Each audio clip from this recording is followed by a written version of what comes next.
Russell viper সাপ নিয়ে পুরো বাংলাদেশের মানুষ যখন আতঙ্কিত, সবাই চাচ্ছেন পৃথিবীর সবচেয়ে বিষাক্ত সাপের নাম রাসেল ভাইপার। এই সাপ থেকে রক্ষা পাওয়ার জন্য কিন্তু আমরা এখনো মিথ্যা কথা সারি নাই, অন্যের গীবত বলা সারি নাই, আমরা মিথ্যা সাক্ষী দেওয়া সারি নাই, আমরা সুদ খাওয়া সারি নাই, আমরা খারাপ কোনো কাজে সারি নাই। কিন্তু আমরা এই সাপ থেকে রক্ষা চাই। এই সাপকে নিধন করার জন্য সরকারিভাবে আমরা ব্যবস্থা চাই, সরকারিভাবে আমরা উদ্যোগ চাই, এই সাপটার আমরা ভ্যাকসিন চাই।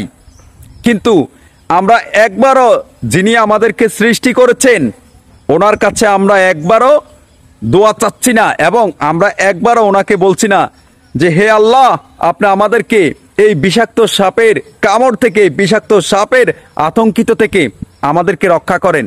একবারও আমরা কি এটা চাই না? এখন দেখেন কিছু কিছু সাংবাদিকেরা এটা নিয়ে অনেকে হয়তো মন খারাপ করবেন, সব সাংবাদিক না, কারো পৌষ মাস, কারো সর্বনাশ। আর কিছু কিছু সাংবাদিকেরা এমন একটা সেন্সিটিভ বিষয়, এমন একটা সিরিয়াস বিষয়, সেটাকেও তারা বিজনেস মনে করতেছে। আল্লাহ আমাদের সবাইকে হেদায়েত করার তৌফিক দিক।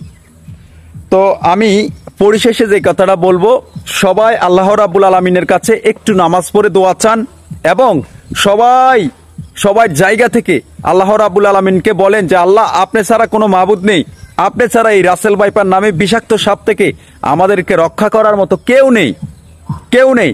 আমরা যতই বলি না কেন সরকারিভাবে উদ্যোগ নিক, ভ্যাকসিন তৈরি করুক, ওই করুক, সেই করুক, আল্লাহর বলা যদি আল্লাহ যদি না নেয়, কোনো দিনও আমরা রক্ষা পাবো না। এর আগে আমরা অনেক বড় বড় মহামারী দেখেছি।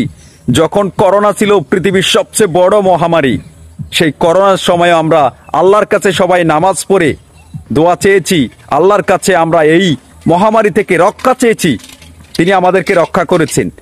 সেম এই রাসেল ভাইপার নামে বিষাক্ত সাপ থেকেও রক্ষা করার জন্য একমাত্র আমাদের সৃষ্টিকর্তা আছেন, আমাদের রবে আছেন, যিনি পুরো পৃথিবীর মানুষকে এই রাসেল ভাইপার নামে বিষাক্ত সাপ থেকে, বিষাক্ত সাপের কামড় থেকে, বিষাক্ত সাপের আতঙ্কিত থেকে আমাদেরকে রক্ষা করতে পারবেন। সবাই যারাই আজকের ভিডিওটা দেখছেন তারা নিচে দিয়ে লেখেন আমিন, আর একটু এই ভিডিওটি শেয়ার করে সকলকে দেখার সুযোগ করে দেন। ধন্যবাদ সবাইকে।